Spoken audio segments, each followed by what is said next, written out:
आपने क्या किया, आप इसे स्ट्रेट डाउनवर्ड नीचे ले आए कुछ इस तरह से, आप इसे टोटली नीचे ले आए डायरेक्टली। लेकिन आपने क्या करना है, इसकी डायरेक्शन चेंज नहीं होनी चाहिए। डायरेक्शन चेंज हो गई तो मिस्टेक हो जाएगी।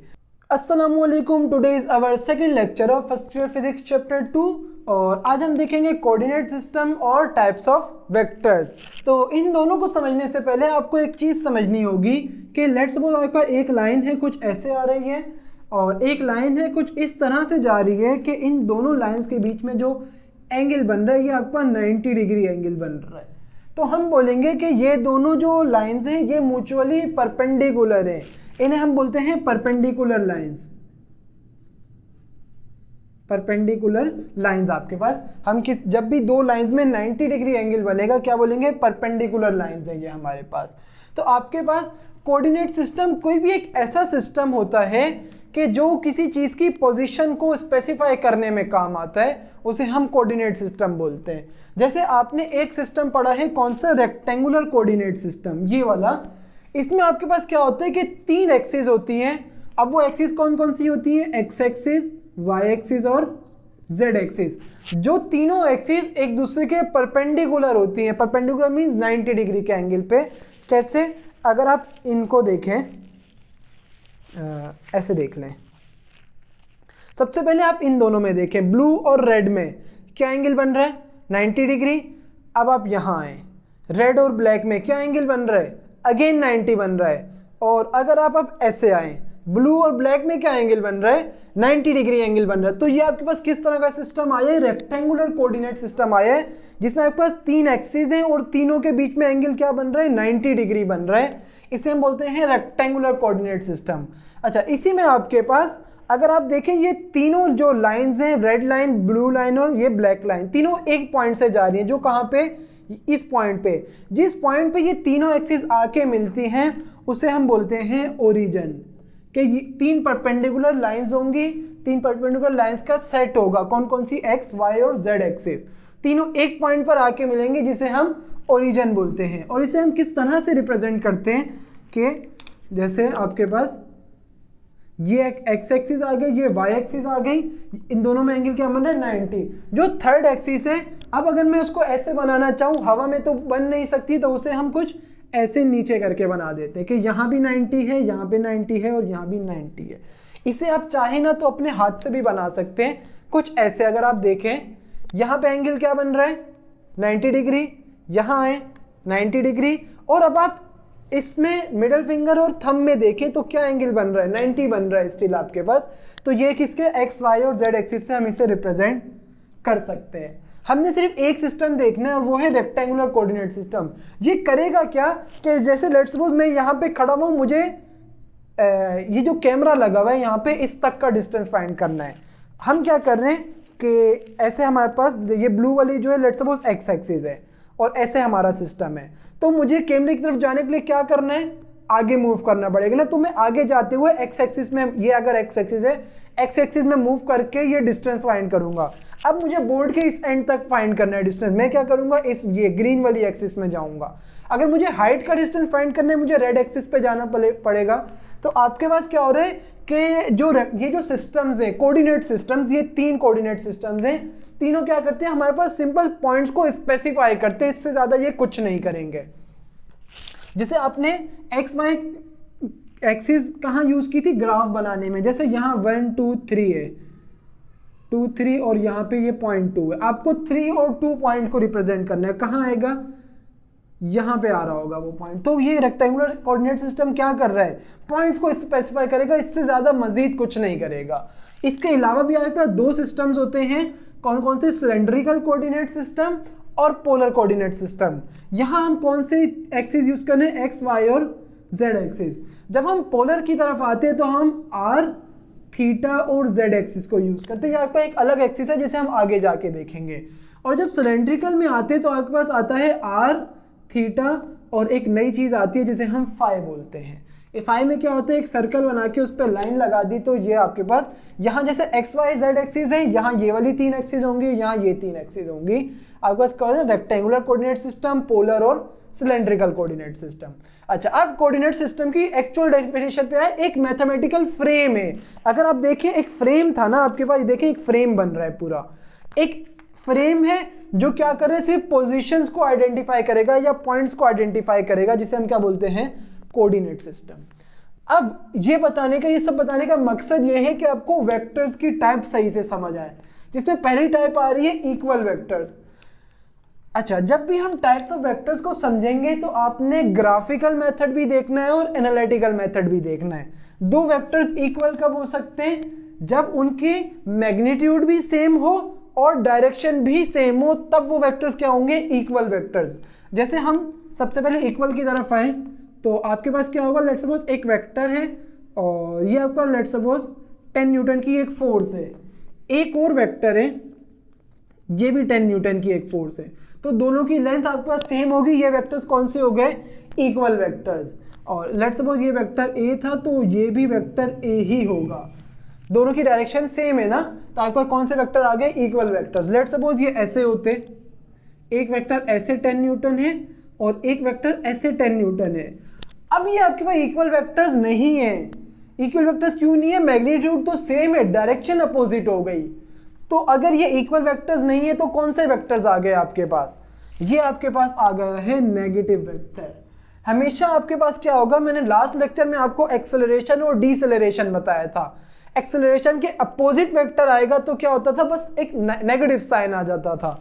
तो अगर ये आपके पास वेक्टर ए है ये वाला, तो ये आपके पास क्या हो जाएगा, नेगेटिव ए वेक्टर होगा। और इन वेक्टर्स को हम क्या बोलेंगे, नेगेटिव वेक्टर्स।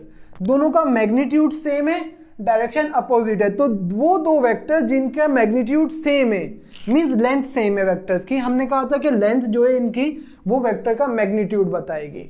अगर दो वेक्टर्स का मैग्नीट्यूड सेम है और डायरेक्शन अपोजिट है तो वो कौन से वेक्टर्स होंगे, नेगेटिव वेक्टर्स।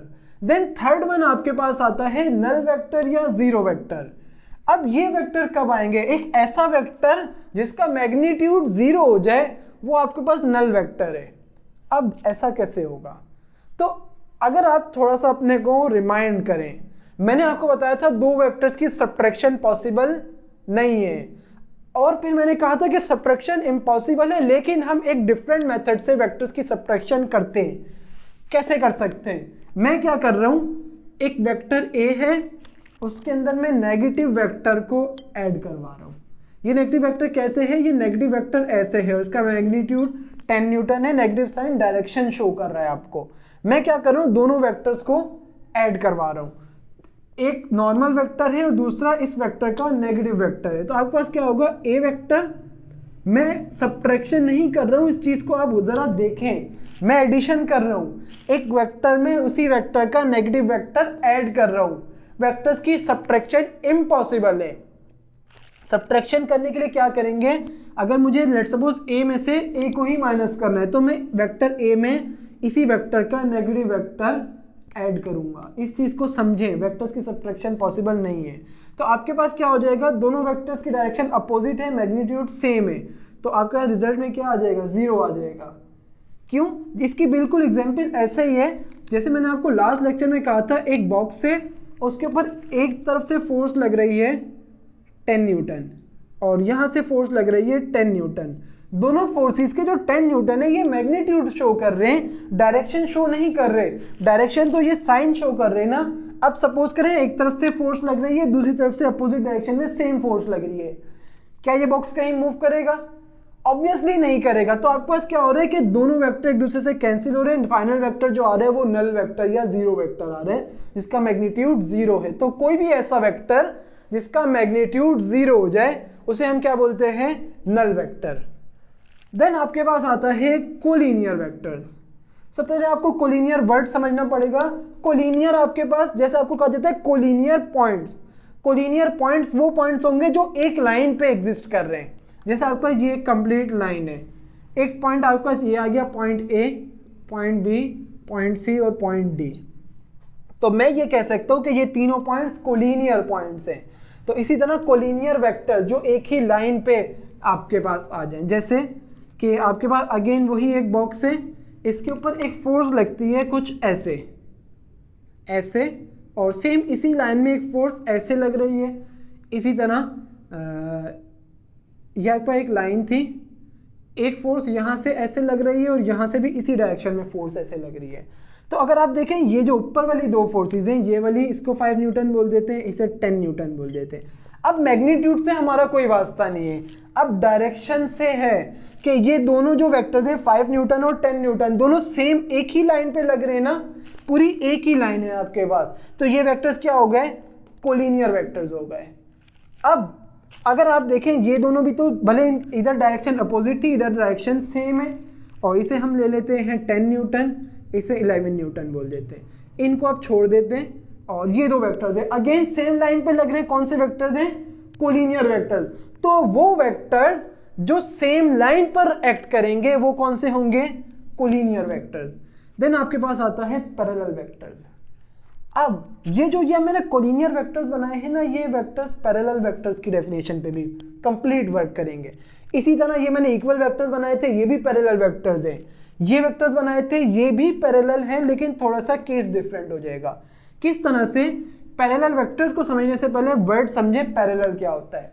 जैसे हम बोलते हैं पैरेलल लाइंस, पैरेलल लाइंस का मतलब है दो ऐसी लाइंस जिसे हम कितना भी एक्सटेंड करते जाएं वो कभी मिले नहीं। जैसे कि मैं एक लाइन ऐसे बनाता हूं, एक लाइन बिल्कुल इसके साथ में बना देता हूं।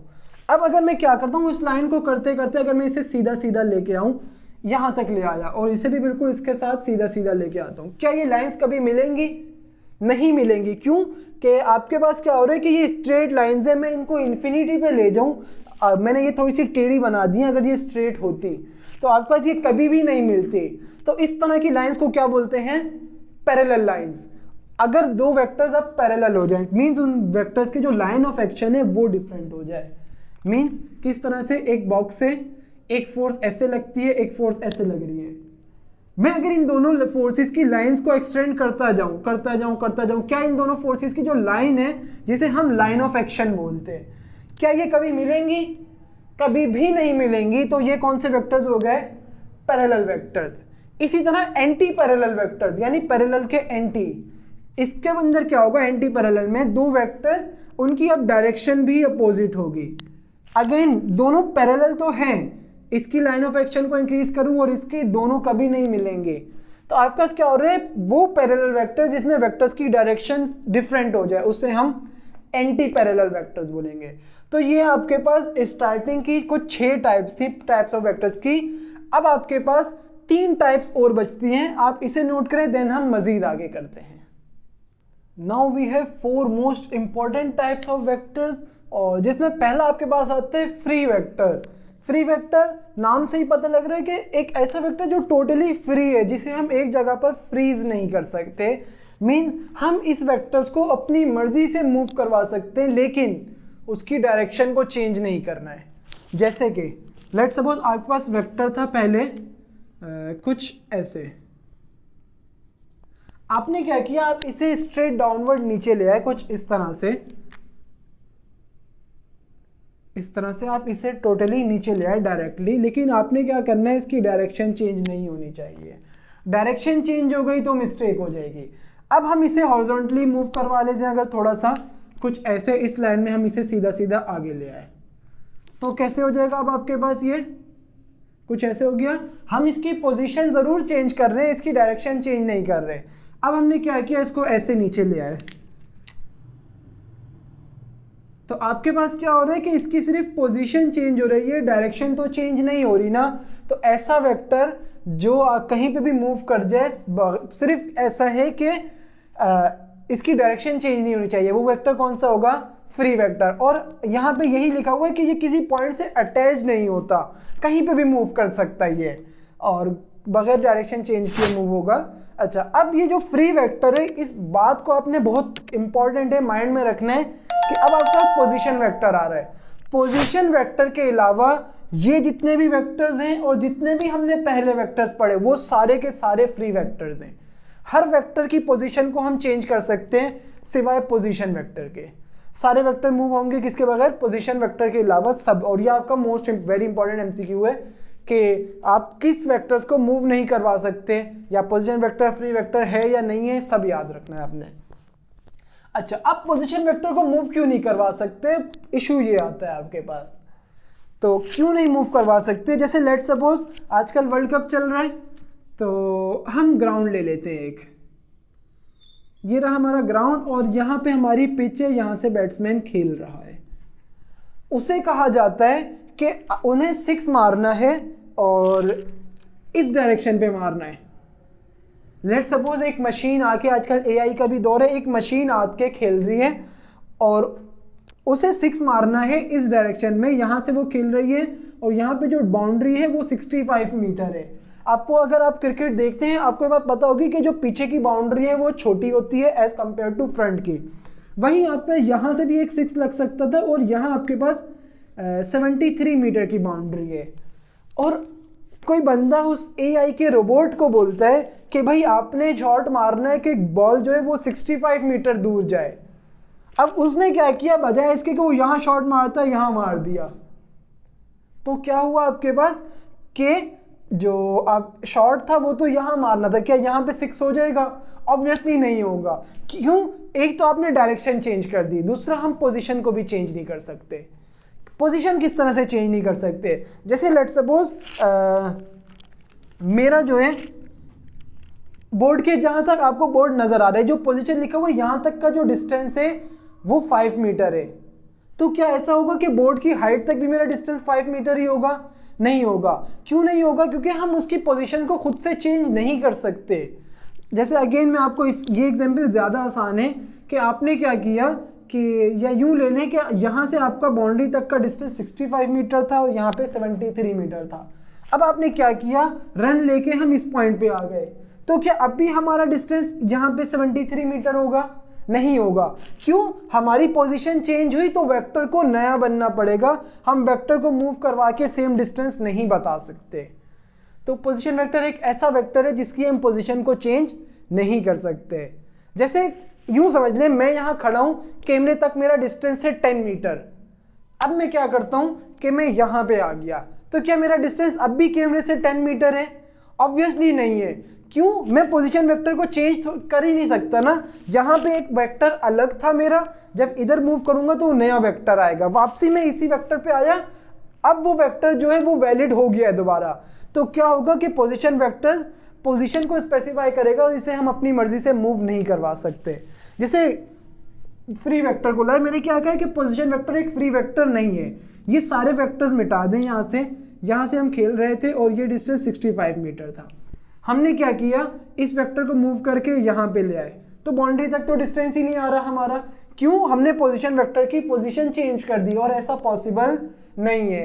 पोजीशन चेंज करेंगे तो वेक्टर जो है बिल्कुल ही जो उसके एक्चुअल मीनिंग थे, हम बाउंड्री तक का डिस्टेंस बताए थे, अब वो वेक्टर बाउंड्री तक का डिस्टेंस नहीं बताएगा। तो पोजीशन वेक्टर की पोजीशन हम चेंज नहीं कर सकते, ये फिक्स्ड वेक्टर है, अटैच रहेगा एक पॉइंट से, दूसरे पॉइंट पे जाएंगे तो नया वेक्टर हमें सपोज करना पड़ेगा। देन आपके पास आता है यूनिट वेक्टर। ये दोनों वेक्टर्स भी फ्री वेक्टर हैं, सिर्फ पोजीशन वेक्टर फ्री नहीं है, याद रखना है आपने। अच्छा, यूनिट वेक्टर आपके पास सिर्फ और सिर्फ डायरेक्शन बताएगा। सिर्फ अब आपके माइंड में एक बात आती है, पोजीशन वेक्टर सिर्फ पोजीशन बताएगा, यूनिट वेक्टर सिर्फ डायरेक्शन बताएगा, तो दोनों में फर्क क्या रह गया आपके पास? तो फर्क ये है कि अगर आप देखें पोजीशन वेक्टर में यहाँ से लेके यहाँ तक डायरेक्शन थी, ये डायरेक्शन है, मैग्नीट्यूड भी आपके पास 65 मीटर। यहाँ यूनिट वेक्टर में आपके पास हमेशा जो मैग्नीट्यूड होगा वो 1 होगा। मीन्स ये आपको मैग्नीट्यूड के बारे में कुछ नहीं बताएगा, सिर्फ क्या बताएगा, सिर्फ डायरेक्शन बताएगा। कि आपको कहा जाता है कि भाई इस डायरेक्शन में 6 लगाओ, लेकिन आपको ये नहीं कहा जा रहा कि बाउंड्री कितनी दूर है, बस मारो, मार सकते हो तो जितना जोर से मार सकते हो मार दो, कहीं ना कहीं जाके 6 हो जाएगा। तो अब क्या है, सिर्फ डायरेक्शन बताई जा रही है। कौन सा वेक्टर आ गया? Unit vector. और इस वेक्टर का मैग्नीट्यूड 1 होगा, वेक्टर 1 नहीं होगा, वेक्टर का मैग्नीट्यूड 1 होगा। अब इसे हम कैसे समझें, तो थोड़ा सा आप पहले इसको देखें कि हम इसे रिप्रेजेंट कैसे करते हैं। कि स्मॉल लेटर्स होंगे जैसे ए बी सी, और उसके ऊपर हम एक छोटा सा हैट लगा देते हैं, जिसे हम हेड भी बोलते हैं, कैप भी और सरकमफ्लेक्स भी बोलते हैं। मोस्टली कैप कहा जाता है, कैप कहेंगे हम। अच्छा, अब आपको ये बात पता है कि अगर मैं कोई वेक्टर है वो ऐसे लिख रहा हूँ, ये वेक्टर लिखा है मैंने, और अगर मैं इसको सिर्फ ऐसे लिख देता हूँ, इसका मतलब है कि ये वेक्टर नहीं है, ये उस वेक्टर का मैग्नीट्यूड है। तो अगर मैं कुछ ऐसे लिखता हूँ कि ये रहा मेरा वेक्टर और ये बराबर होगा किसके, उस वेक्टर का मैग्नीट्यूड। मैग्नीट्यूड के साथ क्या जरूरी था वेक्टर्स में, डायरेक्शन। उस डायरेक्शन को मैंने यूनिट वेक्टर से बता दिया, इसे हम यू लिख लेते हैं, ज़्यादा अच्छा रहेगा, यू से यूनिट वेक्टर आ रहा है इसलिए। तो हमने क्या किया, वेक्टर को किस तरह से प्लेस कर दिया, वेक्टर का मैग्नीट्यूड उसकी डायरेक्शन बन गया ना हमारे पास वेक्टर ए। ये यू वेक्टर किसका, इस वेक्टर का यूनिट वेक्टर है। तो अगर ये ए मल्टीप्लाई हो रहा है इधर आके डिवाइड हो जाएगा, तो एक वेक्टर को अगर हम उसके मैग्नीट्यूड से डिवाइड कर दें तो आपके पास क्या आ जाएगा, यूनिट वेक्टर। यूनिट वेक्टर का और मैग्नीट्यूड क्या होगा, 1 होगा। आप मैग्नीट्यूड को ऐसे भी शो कर सकते हैं, जैसे ये यूनिट वेक्टर है, इसके ऊपर हम 2 ये मॉड का साइन लगा दे तो इससे भी मैग्नीट्यूड शो होता है। आप यूनिट वेक्टर का मैग्नीट्यूड हमेशा ऐसे शो करवाएंगे। अच्छा, अब आपके पास ये यूनिट वेक्टर्स हैं किस लिए, सबसे पहला एक चीज यूनिट वेक्टर डायरेक्शन बताएंगे, दूसरा इनका मैग्नीट्यूड 1 होगा। ये 2 पॉइंट्स कैसे यूज हो रहे हैं आपके पास, जैसे लेट सपोज ये आपके पास एक और वेक्टर आते हैं रेक्टेंगुलर यूनिट वेक्टर, ये इसी की टाइप है। हमने अभी अभी 3 एक्सिस देखी थी, एक्स एक्सिस, वाई एक्सिस और Z axis. X axis, Y axis और जेड एक्सिस। अब आप अपने माइंड में थोड़ा सा लाएं, आप कुछ फॉर्मूले पढ़ के आए थे जिसमें एक फॉर्मूला आपने कुछ ऐसे पढ़ा था, F X equals to F cos theta, F Y equals to F sine theta, और फिर एट द एंड आप करते थे F equals to under root F X square plus F Y square. तो ये एफ एक्स और F Y का मतलब क्या था, इस एफ एक्स और एफ वाई का मतलब है कि एक फोर्स लगाई जा रही है जिसका कुछ मैग्नीट्यूड एक्स एक्सिस में जो एफ एक्स से शो हो रहा है, कुछ मैग्नीट्यूड वाई एक्सिस में जो वाई से शो हो रहा है। अगर आपके पास जेड भी आ जाए एफ जेड, तो उसे हम यहाँ पे ऐड करेंगे एफ जेड स्क्वायर, अगर जेड एक्सिस में भी कोई मैग्नीट्यूड आ जाता है। तो आपके पास क्या हो रहा है कि अब हम ऐसे शो नहीं करेंगे उसको, हम किस तरह से शो करेंगे, जैसे एक फोर्स में लिखता हूँ वेक्टर फॉर्म में, और वो है 2i plus 4j plus 9k। ये जो i, j और k हैं ये आपके पास यूनिट वेक्टर्स हैं। जो i वेक्टर, ये i है, ये यूनिट वेक्टर होता है x एक्सिस के लिए, मींस हम इसको x एक्सिस पे बनाएंगे, ये आपके पास i वेक्टर आ गया। j वेक्टर y एक्सिस के लिए होगा और k वेक्टर z एक्सिस के लिए होगा। तो हम क्या कर रहे हैं कि i, j और k आ गया आपके पास। अब ये क्या कर रहे हैं, i वेक्टर किसको शो कर रहा है, x एक्सिस को। क्या ऐसा हो सकता है कि i वेक्टर y एक्सिस को शो करे, नहीं हो सकता। तो हम हमेशा यूनिट वेक्टर्स कहाँ यूज करते हैं, डायरेक्शन बताने के लिए। i वेक्टर x एक्सिस की डायरेक्शन बता रहा है, j वेक्टर y एक्सिस की डायरेक्शन बता रहे हैं, और k वेक्टर z एक्सिस की डायरेक्शन को बता रहा है। और इन i, j और k वेक्टर को क्या बोलते हैं, रेक्टेंगुलर यूनिट वेक्टर्स। तो आपके पास यहाँ पे क्या हुआ, जैसे ये मैंने एफ एक्स, एफ वाई और एफ जेड बताया है, ये जो है, ये जो 2 है ये आपको एफ एक्स शो कर रहा है, और आई क्या बता रहा है कि जो ये 2 मैग्नीट्यूड है ये एक्स एक्सिस में, फिर 4 आपके पास एफ वाई को शो कर रहा है और 9 आपके पास एफ जेड शो कर रहा है। तो ये आपके पास क्या है, ये सारी टाइप्स वेक्टर्स की टाइप्स थी, लेकिन ये 4 जो टाइप्स हैं ये मोस्ट इंपॉर्टेंट टाइप्स हैं, इन्हें आपने बिल्कुल नहीं भूलना है। तो आप इसे नोट करें। देन हम एक छोटा सा क्वेश्चन करते हैं कि जो मैंने एक बात कही है कि मैग्नीट्यूड यूनिट वेक्टर का 1 होगा, तो कैसे होगा, पॉसिबल है क्या, ऐसा हो सकता है? तो हम देखते हैं इसको, आप इसे नोट करें, देन हम आगे करते हैं। Now we have a question, और क्वेश्चन में कहा जा रहा है कि prove that the magnitude of a unit vector is equals to 1। कि इतनी देर से मैं आपको बोलने जा रहा हूं कि यूनिट वेक्टर का मैग्नीट्यूड 1 है, हो सकता है मैं झूठ बोल रहा हूं, मैं गलत बोल रहा हूं, तो हमें यही प्रूव करना है कि प्रूफ तो करो कि यूनिट वेक्टर का मैग्नीट्यूड 1 है। तो अभी थोड़ी देर पहले मैंने एक वेक्टर लिया था और वो आई थिंक ये था 2i plus 4j plus 9k। अच्छा, आपने क्या करना है, आपने ये वेक्टर नहीं लेना है, आप कोई भी वेक्टर ले लो, इस 2 की जगह -5 रख दो, -10 रख दो, -100 रख दो, 4 की जगह पे कुछ रख दो, 9 की जगह कोई भी नंबर रख दो, और आप इसी तरह से सॉल्व करो, आपका मैग्नीट्यूड भी 1 आएगा। मैं यही ले रहा हूँ, थोड़ी देर पहले यही लिया था, तो अगेन इसी को ले लेते हैं। आपने सबसे पहले क्या करना है, फॉर्मूला क्या था यूनिट वेक्टर का, कुछ इस तरह से लिखा था, वेक्टर मैंने ए में इन टर्म्स ऑफ ए लिखा था, डिवाइडेड बाय वेक्टर का मैग्नीट्यूड। तो अब a को रिप्लेस करना है सिर्फ हमने किससे, वेक्टर हमारे पास वेक्टर f है, तो वेक्टर और उस वेक्टर का मैग्नीट्यूड हम ऐसे करेंगे। तो आपको f वेक्टर तो पता है, पहले f वेक्टर का मैग्नीट्यूड चाहिए हमारे को। तो कैसे आएगा वेक्टर का मैग्नीट्यूड, अभी थोड़ी देर पहले मैंने बताया क्या था, fx square plus fy square plus fz square. अब इसमें fx क्या था, ये 2fx है, 4fy और 9fz। अगर आप यहाँ पे लेट सपोज 9 की जगह -9 रखते हैं तो आपके लिए fz की वैल्यू -9 होती। जैसे यहाँ अगर ऐसे लिखा होता तो fz -9 आता, +9 नहीं आता, तो +9 आपके पास। क्या करेंगे, अंडर रूट ये वाली वैल्यू fx, fy और fz। तो fx क्या आ गया 2 का स्क्वायर प्लस fy आ गया 4 का स्क्वायर प्लस fz आ गया 9 का स्क्वायर। अब आपके माइंड में ये चीज़ आएगी कि हम आई जे के क्यों नहीं ले रहे, तो इसे हम आगे जाएंगे तो इसको भी देखेंगे कि आई जे के को मैग्नीट्यूड में लेने की ज़रूरत नहीं होती। तो आपके पास आ जाएगा अंडर रूट 2 का स्क्वायर 4 प्लस 4 का स्क्वायर 16 और प्लस 9 का स्क्वायर 81। तो आपके पास अंडर रूट टोटल आंसर आपके पास फोर्स का जो मैग्नीट्यूड है वो क्या आ जाएगा, 4 प्लस 16 20 और प्लस 81 अंडर रूट 101। और अगर हम इसकी यूनिट न्यूटन लिख रहे हैं तो यहाँ पे भी यूनिट क्या आ जाएगी, न्यूटन। ये आपके पास क्या आ गया है, फोर्स आपको वेक्टर पता थी, उसका मैग्नीट्यूड भी आ गया। अगर आप उन दोनों को डिवाइड कर दें क्या आ जाएगा, यूनिट वेक्टर आ जाएगा।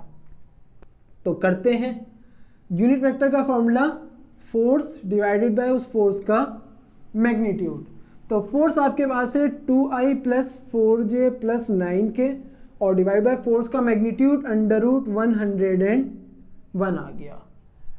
अब आपके पास ये क्या आ गया है, यूनिट वेक्टर। अगर मैं यहाँ पे एलसीएम को ब्रेक कर दूं, कर सकते हैं एलसीएम ब्रेक, एलसीएम ब्रेक करना आता है ना, किस तरह से करते हैं, जैसे आपको लिखा हुआ 1/4 प्लस लेट सपोज 3/4। आप एलसीएम कैसे लेते थे, जब भी डिनोमिनेटर में चीज़ सेम आ जाए तो आप ऊपर वालों को सिंपल ऐड करवाते थे और डिवाइड में 4 आ जाता है। तो अगर आपके पास लेट सपोज ऐसे लिखा हुआ है तो आप बैक भी तो जा सकते हो, एलसीएम ब्रेक करने के लिए डिनोमिनेटर को सेम रखा और सारे नोमिनेटर्स को अलग कर दिया। हम यहाँ यही कर रहे हैं, 3 नोमिनेटर से क्या आ जाएगा 2i divided by under root 101 plus 4j divided by under root 101 plus 9k divided by under root 101।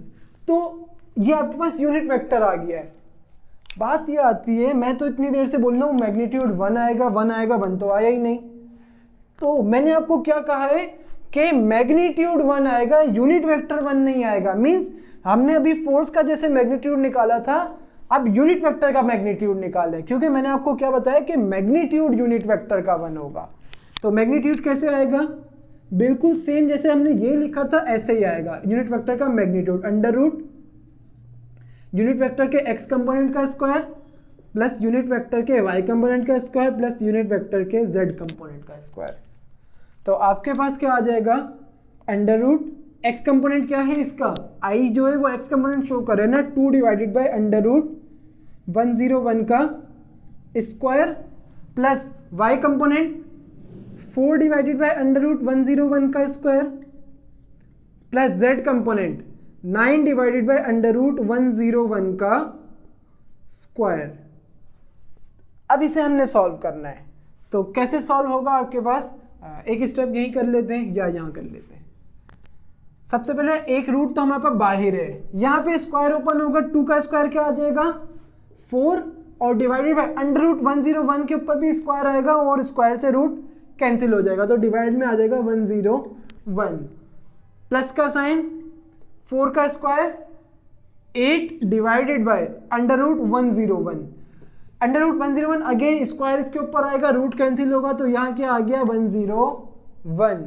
Then 9 का स्क्वायर 81 डिवाइडेड बाय, इस पे से भी रूट कैंसिल होगा स्क्वायर की वजह से, यहाँ पे भी आ जाएगा 101। अब यहाँ हम एलसीएम लेते हैं, डिनोमिनेटर सेम है तो सारे नोमिनेटर्स ऐड हो जाएंगे simple, 4 plus 8 plus 81 divided by 101। तो अगर हम इन सबको ऐड करें, सॉरी 4 का स्क्वायर यहाँ 16 आएगा, 8 नहीं आएगा, सॉरी मैं मिस्टेक, 4 + 16 20 और 81 101 डिवाइडेड बाय 101 और इसके ऊपर रूट। तो आप क्या करेंगे 100 इंटू 1 और 1 कैंसिल हो जाएंगे, आपके पास आ जाएगा √1। अब 1 का स्क्वायर क्या होता है 1 ही होता है, तो इस 1 की जगह 1 का स्क्वायर लिख सकते हैं √1 का स्क्वायर, स्क्वायर से रूट कैंसिल होगा, आंसर क्या आ गया 1। ये क्या आया यूनिट वेक्टर का मैग्नीट्यूड आ गया 1। यही हम इतनी देर से बोल रहे थे कि यूनिट वेक्टर का मैग्नीट्यूड हमेशा क्या आएगा 1 आएगा, हमेशा कुछ भी हो जाए।